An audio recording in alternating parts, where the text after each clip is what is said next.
You are a super investor in America. If you invest more than $100 million, then you must disclose every 3 months what stocks you bought, what stocks you sold, and how you handled the funds you got from investors. I have gone through the purchases and sales of more than 20 such American billionaire super investors and picked 3 of the most interesting ones for you. In addition, at the end of the video, I'll summarize for you the similarities I saw in all the super investors in their stock portfolios and how these super investors are actually behaving now and how they're investing in 2025. This video will really save you a lot of time and may make you even more money. Welcome to another investing video. One of the most interesting super investors is, of course, the legendary Warren Buffett, who has maintained an average appreciation of around 20% per year for the last decade. His ticker firm's stock with broker BRK is up over 6% year-to-date. Berkshire Hathaway is a holding that is divided into one part where Warren Buffett controls 100% of some companies, and then the other part that we are more interested in, and that is when Buffett invests in individual stock companies, as we do in our portfolio. After Buffett sold off more than half of his Apple stock in recent quarters, he's not selling this quarter. But what he did sell was Bank of America stock, which I also have in my portfolio. Banks have risen in value over the past few years. We first bought Bank of America at Covida in 2020, and since then the share price has risen about 100%. From Buffett's side, I think it's reasonable. Banks aren't exactly the best businesses in the market right now, so he's probably just picking up nice profits. Still, more than 10% of his portfolio is in this bank alone. His other purchases and sales have been more cosmetic, nothing major. Buffett has been rather passive for the last 4 to 5 years, not making any big purchases. I guess within his circle of competence, he doesn't see any good deal for his money. He often describes a good deal in the market, i.e. a stock he wants to invest in a way that must be as clear as if you were hit over the head with a piece of wood. Lately in my investment community, people have been asking what I think about Buffett doing this and that. If you want to go one for one with what Buffett is doing, then it's about like me going and doing a one-to-one workout in the gym with the Mr. Olympia winner. It wouldn't make any sense at all. It's so cool to look at and be inspired by what the best investor of all time is doing with his money, but it doesn't make sense to copy him. Buffett has over $200 billion under management and has been doing it for 80 years. It really doesn't make sense to follow him and manage your $200,000 portfolio for the 8th month. Buffett really doesn't think about small retail investors when managing his portfolio. He does what's best for him.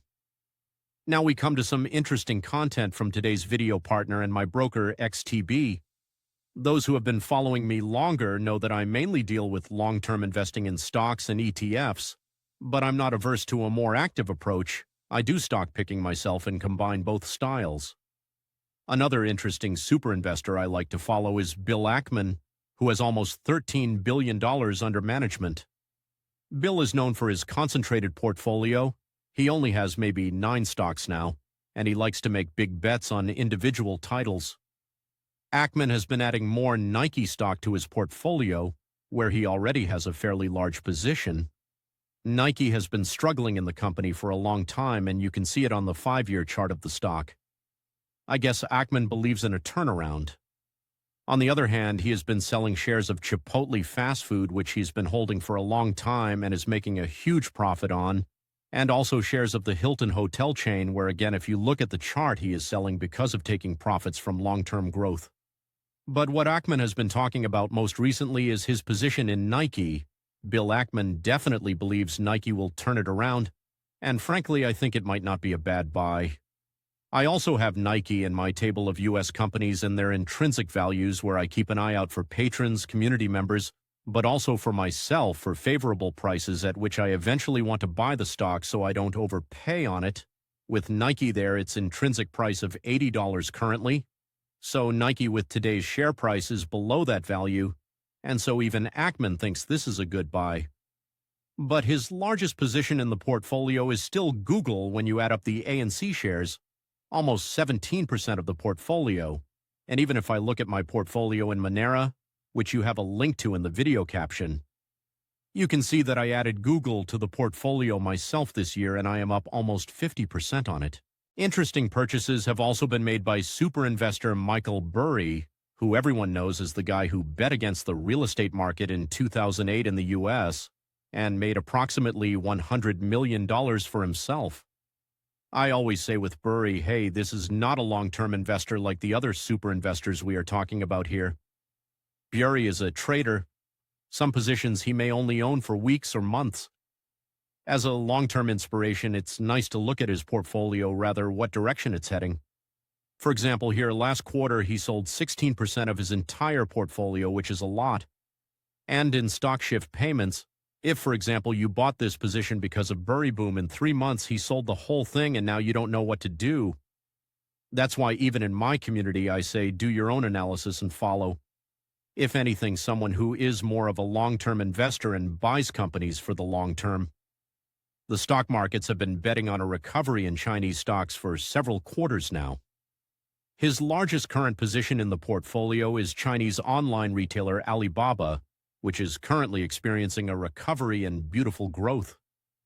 Next, we see Baidu, JD. All three of the largest positions are Chinese companies. Of course, we don't know how long it will stay in this investment. Maybe it will sell in a week, maybe in a month, maybe he's already sold, because we have these infomercials backwards. However, just for your information, the stock market is not managing some staggering amount of capital today. It's equivalent to about $77 million, which would be less than 2 billion crowns. It's a smaller fund by American fund standards. You know that I am not a fan of individual Chinese stocks. I prefer to make money on U.S. stocks, and that is why I have been making a table of U.S. companies for years, where there are about 40 of them and which has made me personally millions of crowns, and that is why I make it available to investors in the community, because there you can find the inside prices at which to buy stocks. You will find there the prices at which I personally would sell the stock for a profit, or even the approximate prices that I personally think are great for stocks just like Nike, Starbucks, Netflix, Microsoft, Google, etc. This is perhaps the most popular feature on my Patreon besides video updates about my portfolio. Just add the link you have in the caption. In addition to the buying and selling of these super investors, I found it interesting to see the stats on what these super investors now have the most representation in their portfolio, which stocks they trust the most. I rank them by how many super investors have that stock represented in the portfolio. The most represented stock in the super investors' portfolio is Microsoft, which makes sense for me. If I had to own one stock for the rest of my life and necessarily had to bet all my money on it, it would probably be Microsoft. Then we have Alphabet or Google, Amazon, Visa, Meta, and the Buffett company Berkshire Hathaway. These are the most overrepresented stocks in super investor portfolios. When I was going through this list, I was looking for some context, and at least the first one that really hits you is that all of these companies are blue chips, meaning very high-quality companies, stable profit machines. There are no moonshots or speculative stocks. Super investors are putting most of their money into quality, and I personally think that's the way most of us should be going. I've been preaching it here myself for years on end.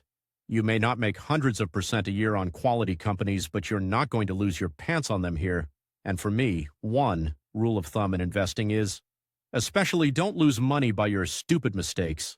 And if you want to avoid such mistakes and you don't want your money just lying around in an account where it's being nibbled by constant inflation, join the 6,000 plus profitable investors in my community on Patreon, where you'll find all the videos and articles you need to get your profitable investing started.